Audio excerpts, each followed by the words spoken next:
We are pleased to welcome Mark Anthony, and we are so blessed to have you. Could you introduce yourself for us? Mark, are you there? Can you hear us? We see your little words on the screen. Ooh, We saw you Can you hear me? earlier. wait, we can hear you, I think. Okay, good deal. I was hoping maybe, there we go. Can you hear? There you Is that are. good now? Hi, Mark. All right, good deal. I apologize. I'm up in the mountains, so I'm not getting the best of service up here. How are you guys doing today? We're doing great. We're great. We've raised over 50 grand, and we've got a donor out here who's going to match up to 500 grand. So we are well on our way, but we are so happy that you got enough service to Zoom your way in here. Yeah. Tell us a little about you. So my sister has been in law for many years, and I started helping her out facilitate children that were being abused in the home or by a stepfather or just in general, or going into the system and getting them out of the system and placing them in places that would not bring any more harm. And that was kind of like the first gigs of getting into this. And then I had a friend to come to me, and his daughter was trapped in a trap house, and she was actually a nurse. And the police wouldn't do anything, the sheriff wouldn't do anything, and they were just drugging her up and using her for prostitution. And one day, a divine intervention put it on my heart that I was supposed to go in there and get her. And I literally prayed outside the door because, didn't know what I was going to face when I opened that door, because I was literally going to go in there just like a SWAT team and take her out. And I knocked on the door, and with anticipation of just going in full-fledged, and the guy says, "Hey, I'll give her to you."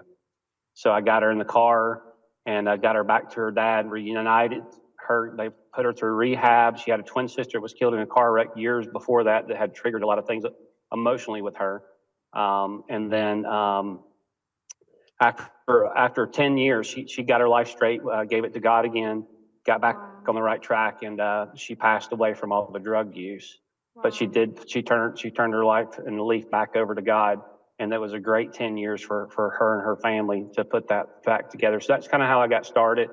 And still currently working with my sister, working with Veterans for Child Rescue, Craig Sawyer. I do investigations, go in, figure out where's what, who's who, what we need to do, just various things.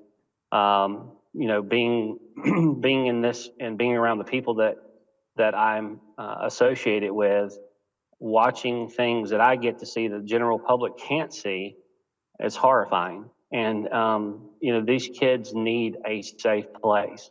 Yes. And I couldn't be more thrilled when I learned about this and what possibly we could put together and help do. And it was absolute yes, let's do it. There's not a place in the USA. There's little houses here and there. There's little places here and there. But it's so much bigger than that. People have no clue of how big this is and how far and vast it goes into. And it's an absolute thrill. Thank you for having me. No, we are so thrilled to have you. And what you've done is just a blessing to every single child that you've rescued. I understand that the trauma that the children go through is a lifetime that they have to overcome. And what's the process that you've seen? What do you think the long-term effects of these children? Well, it only takes them 15 to 30 seconds, and that child's traumatized for the rest of its life. I mean, just the sheer and the horror. And, every situation is different. Every child is different. I had someone yesterday asking me a bunch of questions, and I said, look, every child has to be assessed. There's children that have been taken since they were little and don't even know who their parents are. Wow. Now think about that for 1 minute. So here we are, we have children from all over. They don't even know who their parents are. The only way we could even check, we kind of get a general idea by the way they look about the region they came from.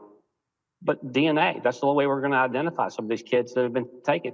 And then we look at some parents that sell their children off. But in the long term of this, some of them have been bred to do this. They don't know anything different. And then some that have been, it's an emotional trauma. It takes a lot. Every child, you're talking psychologists, you're talking, mounds of therapy and God to pull them back in and absolutely into a recovery to even sustain in a world and society in which we live in today, because the trauma to them it's horrendous. I mean, we can go down many trails of each individual child. Like I said, every one of them is different in how they cope with it. Some people, some act out, some don't act out. Some of them wind up cutting themselves. Every one of them deal with their pain differently, and it takes a lot of money, a lot of time, a lot of effort, and lots of counseling to even recover these children. And unfortunately, there's those ones that never really get back to being a child, get back to being what the purpose of being put here on earth was for, because somebody destroyed it. That's why, I want the viewers to understand that having a facility to bring these children to is just the top part. We're going to need people to help rehabilitate these children, help them learn how to speak again. Some of them haven't even been taught in a school. And we need people that are able to assess the level of trauma that they've been through. So Mark's experience, his hands-on experience, is so invaluable that you need to understand the depth of reasoning that we need $12 million so that we can make a safe environment for these children and bring the people onto the campus that are safe, that have been completely vetted. Like Lee Dundas, she understands as an attorney that you cannot vet somebody well enough. And we need to rely on these resources, and we just really value you both. I mean, Lee Dundas and you both for what you're doing in our country, but people need to wake up and understand that this is not, this is the #1 crime in the United States. Yeah, Mark, absolutely. Thank you so much for what you've been doing. And, it's really a blessing to have folks like you in the fight who just get it and persist in doing right and confronting this darkness and this evil. And together with good folks like you and the good folks in our listening audience today, we are going to start turning back the tide on this childhood sex slavery issue. And we're going to start here in the Golden State. We're going to make it gold again. And by the way, while you were talking to us, Mark, we went from the 68 mark to over 70K. So thank you for coming on to touch everybody's hearts and minds today. Thanks again, Mark. We're going to let you get back to wherever you were headed before we interrupted your mountain journey. But appreciate you being on. Sending you and your sister love and lots of prayers for your safety.